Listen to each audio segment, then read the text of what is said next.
Support for the Living Well with MS podcast is provided by Overcoming MS, a global charity registered in the United States, United Kingdom and Australia, whose mission is to educate, support and empower people with MS in evidence-based lifestyle and medication choices that can improve their health outcomes.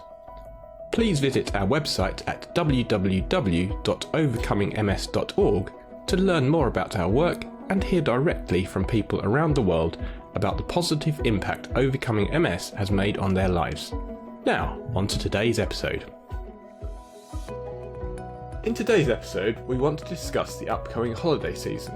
Whether it's Thanksgiving, Christmas, Hanukkah or New Year, this time of year has lots of celebratory meals, and those meals are rarely OMS compliant.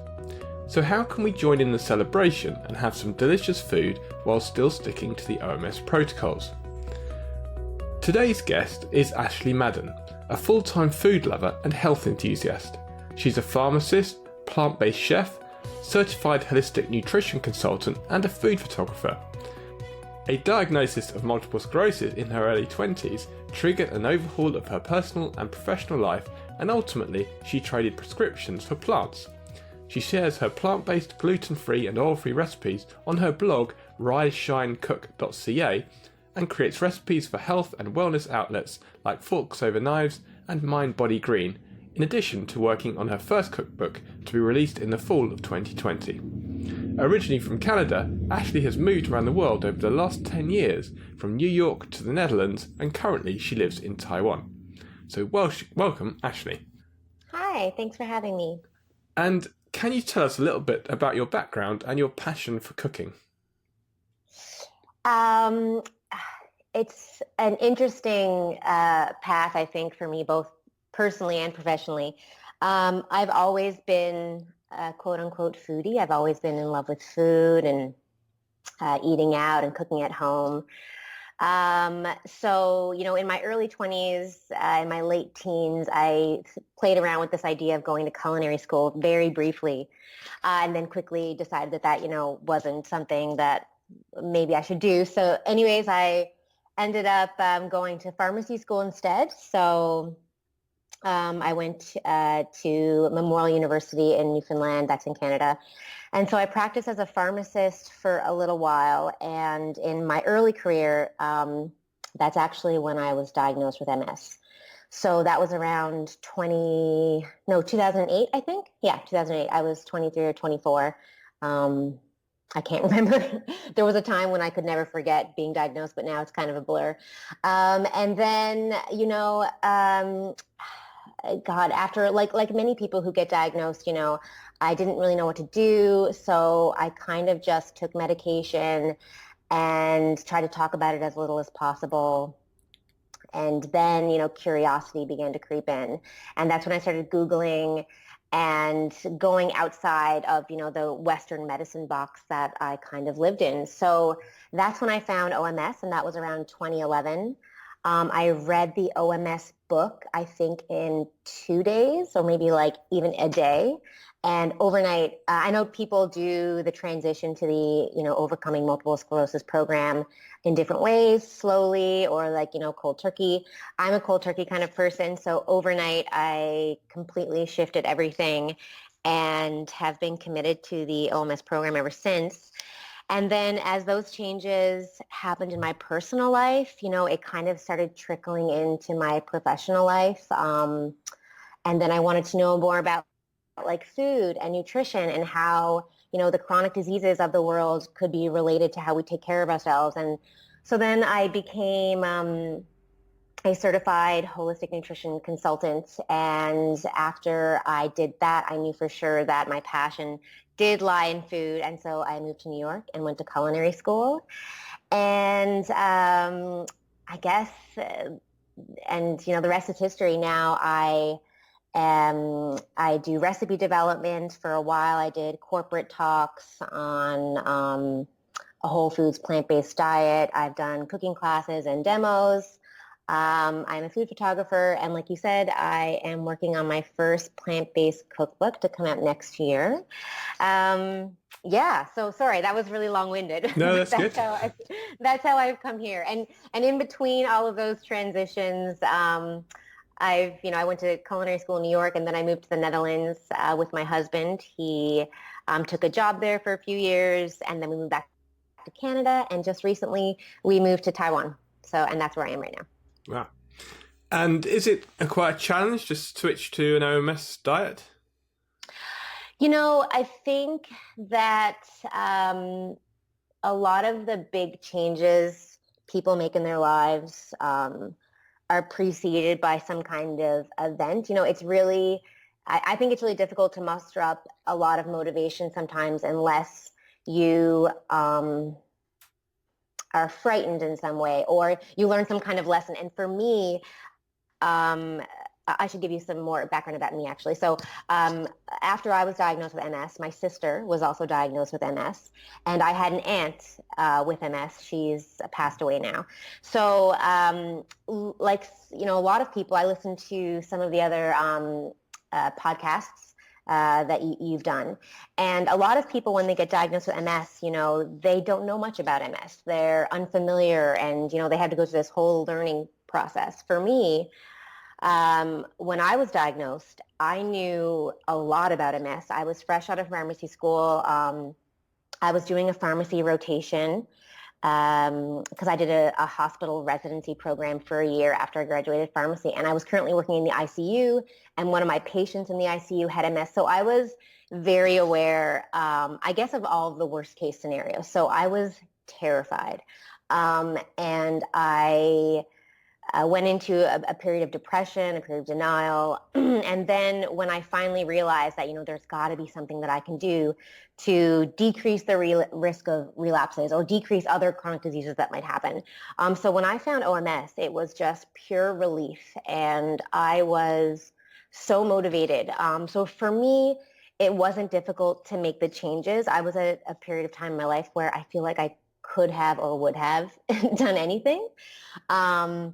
But I do completely understand how it can be daunting, and it can seem very difficult for people who find out about the OMS program and then they learn about the different pillars of the program. And I can definitely understand and have compassion and empathy for somebody who might feel overwhelmed, I guess, by making big changes. But I've also worked with people, coached them kind of through this process, both officially and unofficially, of, going, I guess, making the lifestyle and diet changes for OMS. And I think that once you get started, it's a lot easier than you think in the beginning. Yeah, and I was like you. I went cold turkey and just as soon as I read the book, and then I did everything straight away. But equally, I meet some people at sort of local MS Society meetings and things who are not prepared to do everything, and I say, okay, how about cutting down saturated fats just to start off with, because that will reduce your risk, and then maybe look to cut out dairy and do it one step at a time, or and if they're and equally if they're sort of adamant and say, well, there's just one thing I cannot give up, cheese, and I say, well, okay, well, how about doing everything else, and then you can see each thing will improve a bit, and then if that's working for you and you're feeling healthier and you realize that maybe this is working, then we could look to just get that final step, because I don't think everyone is prepared. They've had a shocking diagnosis, and it's different people's mindsets. And I mean, for me, it was like I must do everything I can, and then other people are like, well, to have that traumatic event and then they've got to make life change might be too much. Yeah, no, I agree with with that approach. I think starting off with things that seem a little easier at first is definitely good. For me, the first thing that I took out immediately, which I know is the last for some people, was dairy. Dairy of all kinds was the first thing that I took out, just from reading all kinds of stuff, not just from OMS, but from other outlets that I found during that time. I was like, okay, dairy is the first to go for sure. Yeah, I think dairy and saturated fats to me are the big no-nos. And really it's not just OMS, as you say, it's best bet diet and Weil's protocol, all of the different MS protocols seem to be don't have dairy. Yes, exactly. So yeah, I'm pretty pretty clear on that one. So specifically, this episode, we wanted to talk about the holiday season because this time of year there are lots of holidays coming up. In the northern hemisphere, obviously, it's the middle of winter, so there's midwinter festivals. There's Christmas, there's Hanukkah, there's Thanksgiving in the United States. So all of these different celebratory meals. And southern hemisphere a little bit different because it's the middle of summer, but still historically they tend to have a big celebration in the sort of December, January sort of time. So a lot of these celebrations involve big meals, and typically these big meals are very meat heavy. They're really the worst of sort of meals for us. But we want to be part of the celebration. So in this episode, we really wanted to talk a bit about some of the tips, how we could make a holiday meal OMS compliant, but still be a delicious meal. Right. And fit in with family. So it may be that, I mean, if you're saying with your sister, that in some ways might make things easier. You could have a meal for everyone that's compliant. But equally, if you've got a big family, then we might need to cook the traditional, the turkey or the beef or the traditional meat. And then how can we fit in with that? Or how can we make a celebratory meal that's OMS compliant? So do you have any tips for that? Yeah, and I do think that, again, just to give you some background. So when I first transitioned to the OMS diet, it was December 1st, 2011. I won't forget because I remember talking to my husband, like, how am I going to do this? You know, Christmas is coming up and New Year's, you know, and you know, the holidays are just kind of synonymous with overindulgence and rich food, and, you know, sharing food with family and friends. So there was definitely a lot of anxiety around that. My approach has definitely changed over the last 10 years or so. You know, in the beginning, that first Christmas, I remember going to my husband's aunt's house for dinner. I think it was in Canada, we have Boxing Day. So that's the day after Christmas Day. And so, you know, it was the same thing, big turkey dinner. And I actually got a plate of everything like I normally would have. And when there's a lot of people around at like, you know, these holiday dinners, you're sitting all over the place. So nobody was really like kind of like watching what you're eating. And I just like switched plates with my husband when he finished his, because I wasn't ready to talk about it. I wasn't ready to explain my choices because I was still figuring them out. So I think that, you know, I'm sure your listeners run the spectrum from people who are thinking about, you know, changing to an OMS diet to people who are totally seasoned, you know, really comfortable on the diet. So for me, the first thing, and I know that this has to, you know, kind of coincide with your approach to MS in general, but for me, being honest with people and just telling them, like, this is how I eat, this is why, you know, without being apologetic was really helpful. You know, that came after a couple of years, but, you know, just explaining to someone if they invited me over for dinner, you know, like I have certain, you know, dietary restrictions, preferences, and then sometimes that would go into a longer conversation about what particular reason. But more often than not, that made things so much easier. And sometimes that would end up with the host asking, you know, okay, well, what can I make? And I'd make suggestions, or I'd bring a dish of my own. You know, that kind of thing was really helpful for me in the beginning. The second thing, and this is something that I still do all the time for any kind of celebration or important time of the year, is, you know, being prepared. So I will start preparing meals around the holidays, you know, a week or two ahead of time, and I'll freeze certain things. Whether it be, you know, cookies or cakes, or, you know, for the OMS friendly meal, like for me, it's Christmas. We celebrate Christmas. So I find with a lot of these holiday meals, it's about a special meal, so something that's special on your plate, and it's usually a combination of things, right? So, like for us, we do like vegetables and gravy or brown sauce. I think that's what you might call it. And like It's turkey or gravy for chicken. us as well. Oh, gravy? Yeah, Okay, okay. yeah. I had a conversation with somebody the other day and they said brown sauce. I think that was one of my UK friends here. And Oh I was no, like, brown sauce is another thing, but that's a different thing. oh, okay. Yeah. So no, okay. Mix brown sauce. I'm talking about gravy. So for me, it would be being prepared so that I have like many components of the meal already made. And so then you just need to reheat them come the particular holiday dinner. And I'll get into more specifics about which particular things I make now in a few minutes. But that's a big thing for me is being prepared, making things ahead of time.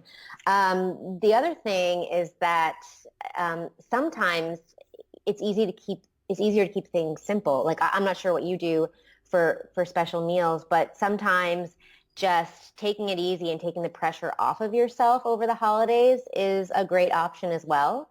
Um, I a few Christmases ago, or actually it was New Year's, New Year's days ago, I had 20 people at my house for New Year's Day dinner. And you're right, because my sister also has OMS and eats very similar to me. And that's kind of trickled into the rest of my family. So my mom eats very similar to me. So does my sister-in-law, my brother-in-law, and my husband eats exactly the same way I do. So I did two separate meals completely. I did a turkey traditional holiday dinner, and then I did a vegan or a plant-based version of that. And that was so much work. I don't think I'd ever do that again. So that's what I'm thinking of when I think about keeping it simple. Sometimes it's just easier to just shift how you think about a holiday meal. And what else would I say? I think that it's important also to bring stuff with you. This is probably something that you might do as well. But if I'm going out somewhere, if I'm going to like a holiday party, or if I am invited to an event and I don't know what the menu is going to be, or I have no way of finding out, I'll usually bring food with me, like in my purse or in a bag or something like that. So that I find that helpful as well. Yeah, I think if it's an organised event, so we have a work Christmas meal coming up, and because it's at a restaurant, then if you ring ahead, even though they're very set up for their holiday season meals, they almost always have alternatives. And Yes. and yeah, they came back to me and they said, well, this is our standard vegan, and I sent them a link to the OMS diet webpage. Oh, I've never done that before. That's great. Or they just needed to make small adaptations. Then they just said, "Oh, that's fine. We'll just make some slight changes because some of the things were fried." And they said and they sent me through an alternative vegan menu, and it's perfect. So I think any like a good restaurant will tend to be fine. I think if you ring ahead. And the other thing I would say is, so we have a tradition in the UK of a Sunday dinner. So you tend to have a chicken, beef, pork, centered roast dinner. And for that, typically I would just not have the meat. So I have like roast vegetables, and don't have that sort of centerpiece bit of the meat. So, and that's fine. But I think for Christmas or for holiday season meal, you still want a bit of a showpiece, don't you? You still want... Exactly. So that's the part where I'm talking about when being like kind of prepared. So very similar to you. So in Newfoundland, we also have Sunday dinner. It's also called Jigs dinner, which is where, you just kind of make a bunch of vegetables, you have a gravy, and you have a centerpiece meat. So that's usually turkey or chicken. So what I've done for the last, 5 or 6 years is I also make a centerpiece. So for a few years, I would make like bean and nut loaves. And we kind of exhausted that option. It was the thing that we went to then for like every holiday meal. So we kind of got tired of that. And so then I got a little more creative as the years went by. And so now I do different things. Some of the things that I do are like a marinated tempeh, and then I'll bake it in the oven or I'll grill it. I also like to do kind of a really filling pie. So it's like a deep dish potato kale pie. It's actually the website. The recipe is on my website. But that's pretty easy to put together, and then with gravy on top, it still kind of has a very similar look to everybody else's plate. So I think that's important as well. Um, yeah, and I think we have something. I don't know if you have this in the UK. Do you guys have like salt beef with your Sunday dinner? No, I'm aware of it. Okay, Yeah, somebody has it, but no, we don't. it's not a nice thing when you explain it. It's just a salted piece of beef that you put in with like the vegetables when you're boiling them for Sunday dinner. And we do this for holiday meals as well. So for me, it just came down to me asking my mom or my mother-in-law or whoever, can you just not do that? Can you just like, and sometimes they would cook vegetables separately for me and whoever else wanted to eat that way. And then eventually everybody just kind of stopped cooking with salt beef. I don't know if everybody was happy about that, but people will make adjustments for you. If you ask, you'll be surprised how willing people are to help. And so that centerpiece thing, you said you sort of went from a nut and bean roast. Where would people look for other ideas for that? And you mentioned I'm happy for you to sort of call out your website. So was it RiseShineCook.ca? It is, yeah. And is there any other resources? Yes. Oh my God. There's so many. Obviously, like Pinterest and online plant-based blogs are, super helpful. There's lots of things there. All you would have to do is put in, like a bean and nut loaf or just like a lentil loaf or something like that. That's super easy to make. You essentially just combine like beans or lentils, whatever legume you're using, flavoring, some flour, and then a bunch of seasonings and a binder of some sort. Sometimes you use like flax seeds. And you combine it all and then you pack it into a loaf pan and bake it. It's very easy. It freezes fantastic. So I used to make those in bulk. So making things in bulk is, really helpful when it comes to making recipes that are a bit more involved or a bit more special. So that's like one example. I also have, in the beginning, a lot of different cookbooks were kind of my go-to. So I'm not sure if you're familiar with Forks Over Knives. Yes. Yeah. Yes. Okay. Yeah. So originally, the Forks Over Knives cookbook has, really the original cookbook has, really simple recipes, and that's kind of where I learned a lot about like oil-free cooking, and using more whole foods to cook. Because for me, making OMS, friendly meals, delicious, is all about just using whole foods in new ways, in different ways. So using like we're talking about, using beans and nuts to make a savory loaf, those kinds of things. So Forks Over Knives was helpful for me with that. And there are other cookbooks that are really popular, like the Oshi Glows cookbook. That's really popular in Canada and the United States. I know that for sure. And then also, the forum, the OMS forum is fantastic. The first couple of years I was on the OMS program, I was regularly posting in the forum, looking for advice for restaurants to eat at. If I was visiting a certain city, then I knew there were people there who might know some recommendations, or for recipes or anything. I found that to be extremely helpful in the beginning, especially with diet. I found actually I know this isn't a travel episode, but I've found the OMS forum really useful if I'm going to another country to get a translation of the basic food rules. So if I'm going somewhere and then you'll find someone, it was somewhere like Denmark where I don't speak Danish at all, and so I went onto the location bit of the forum and said in Danish. I went for a basic Google Translate attempt and said, yes, would this be correct? And it was close, but not. And they said, oh, you probably want to change that for that. And so I then had just printed out a little card so that I could show that to a restaurant. Most people spoke English anyway, but then you had that just to make sure. And I did that wherever I go, really. So I've got now versions in French and Spanish and Italian. That's really helpful. I do that with my friends who speak different languages. I get them to translate, the basic guidelines of what I'm looking for when I go out. But very similar to your story, when the first couple of years that I was on the OMS program, I was going to New York. This was before I went there for culinary school. I was going there on vacation. And I just posted on the forum there, does anybody know of any OMS-friendly restaurants that I could eat at? And then this woman wrote me back like the most amazing, inclusive, specific set of recommendations ever. And then we started talking so frequently that we just exchanged email addresses.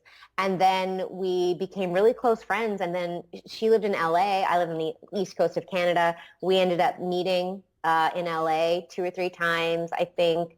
And I'm actually having dinner with her in a couple of weeks in New York. I have to go to New York for a reason. Anyways, so it's just interesting what the forum can do for you. So, it's a really cool place.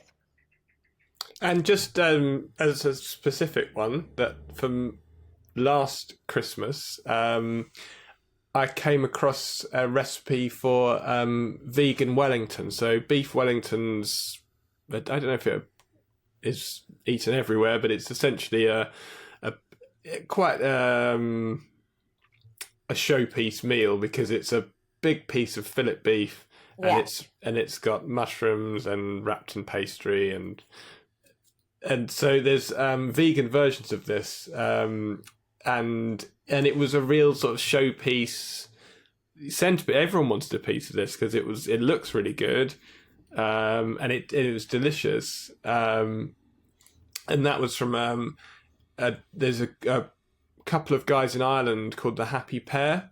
Yes, I'm familiar with them.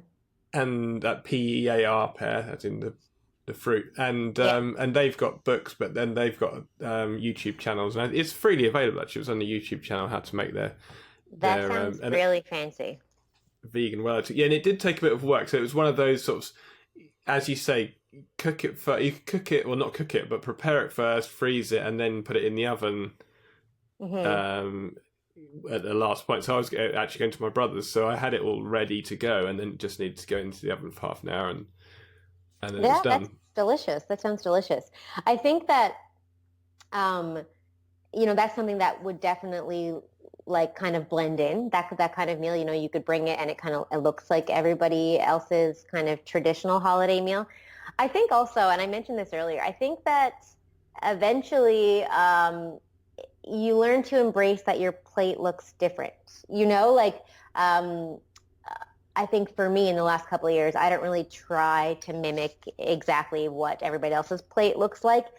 I kind of try and make something that is a little more maybe involved or a little more fancy, but it doesn't need to exactly, like mimic the same kind of plate that maybe I would have done, 7 or 8 years ago. Just in case there's anybody listening who feels pressure to be like, okay, how can I make, something that's going to look the same, that's going to go with gravy. Like, I think it's okay if you're into different flavors and you just want something delicious to totally, just like do your own thing.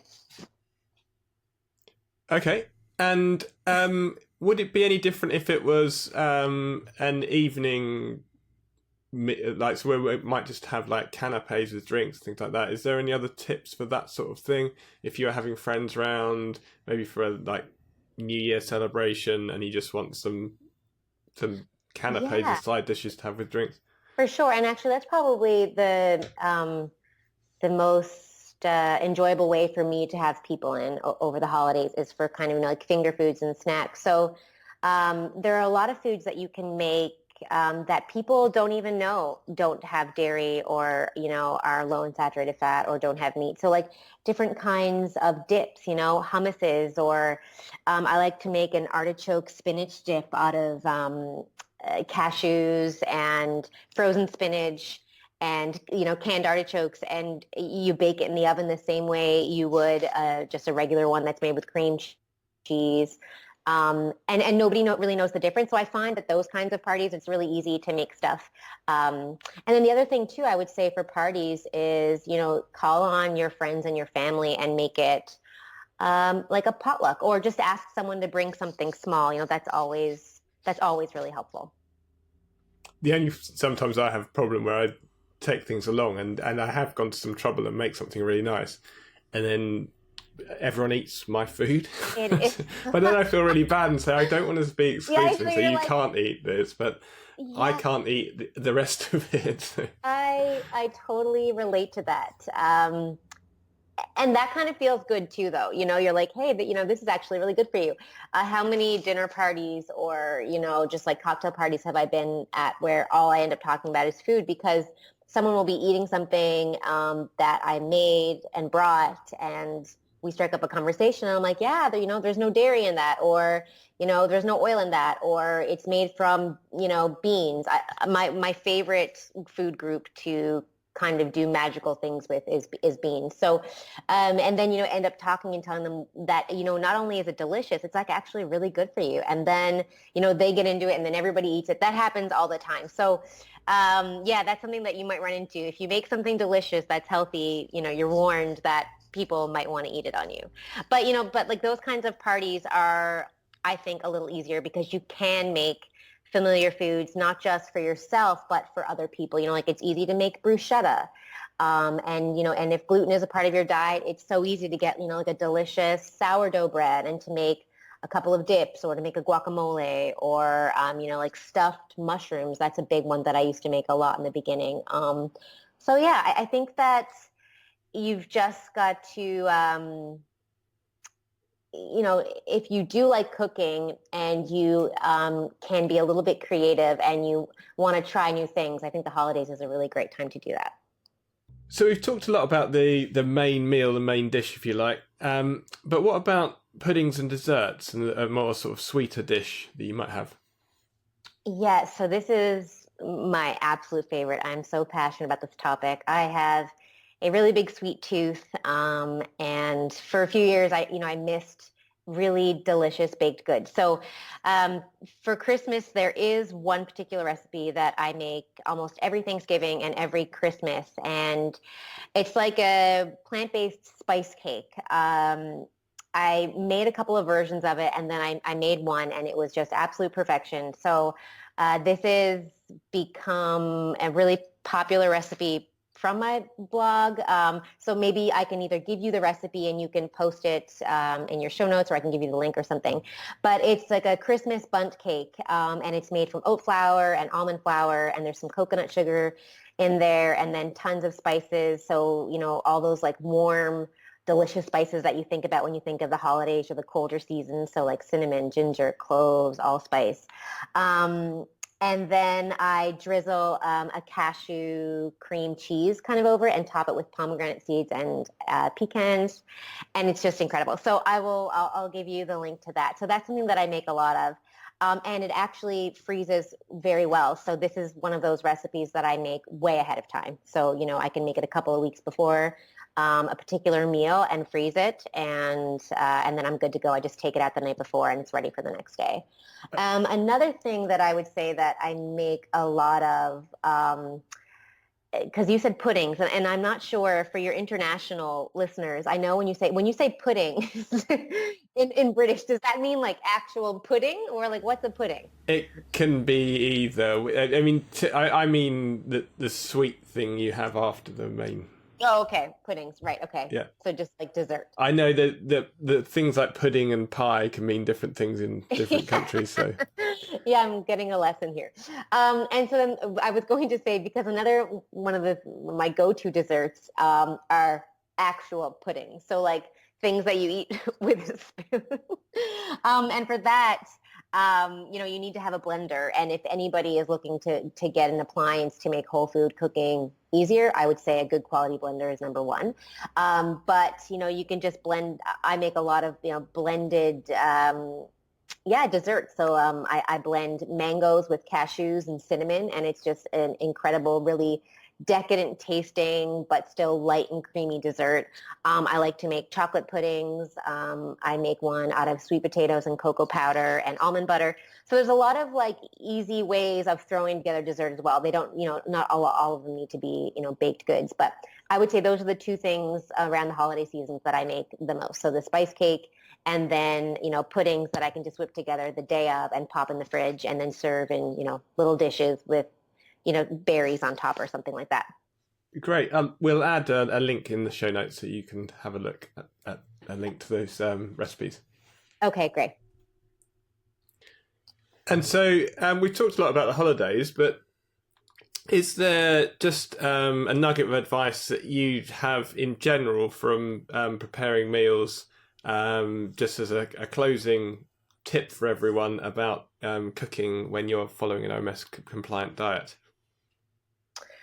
Yeah, I think there's a few things. Over the last few years, I've been put in touch with, or people have reached out to me, people that I know from where I'm from, or friends of friends, or friends of family, people who have been diagnosed with MS, and they heard through the grapevine that I follow a certain kind of diet, or I did something.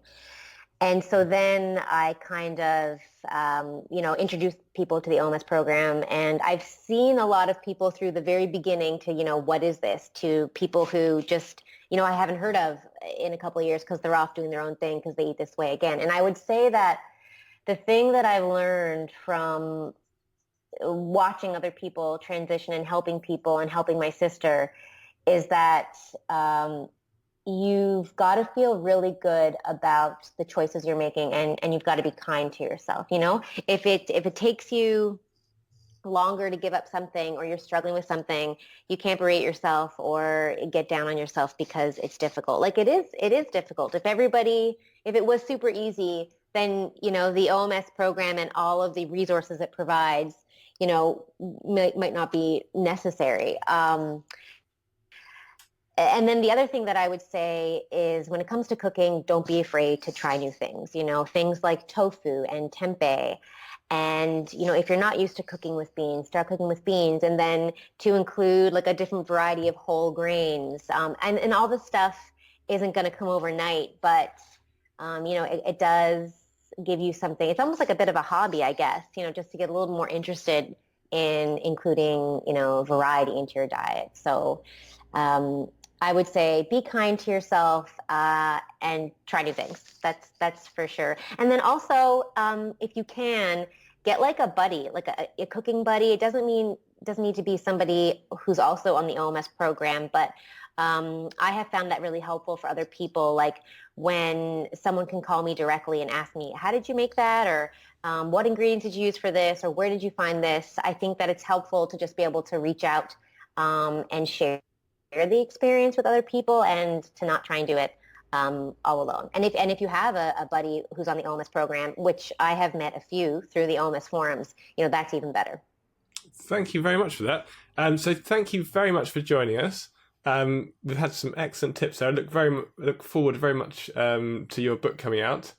And thanks so much. Happy holiday season. Yeah, happy holidays to you as well. And I just want to say thanks for doing this.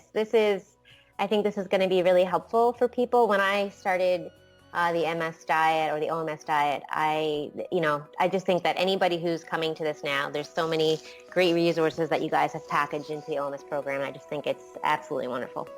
Thank you. With that, I would like to thank you all for listening to this episode of Living Well with MS. Remember that there is a wealth of information at overcomingms.org, including show notes and an archive of all Living Well with MS episodes. Once again, that's overcomingms.org. There you can also find OMS-friendly recipes and exercise tips, connect with other OMSers in your local area through our OMS Circles program, and learn about the latest research going on in the MS world generally and related to OMS specifically. I encourage you to register on the site and stay informed about the latest news and updates. I also encourage you to subscribe to this podcast so you never miss an episode, and please feel free to share it with others who might find it of value. Let us know what you think about the podcast by leaving a review, and if you have ideas for future episodes, we'd love to hear from you, so please contact us via our website overcomingms.org. Thanks again for listening and for joining me on this journey to overcoming MS and living well with multiple sclerosis. I'm Jeff Alex, and I'll see you next time.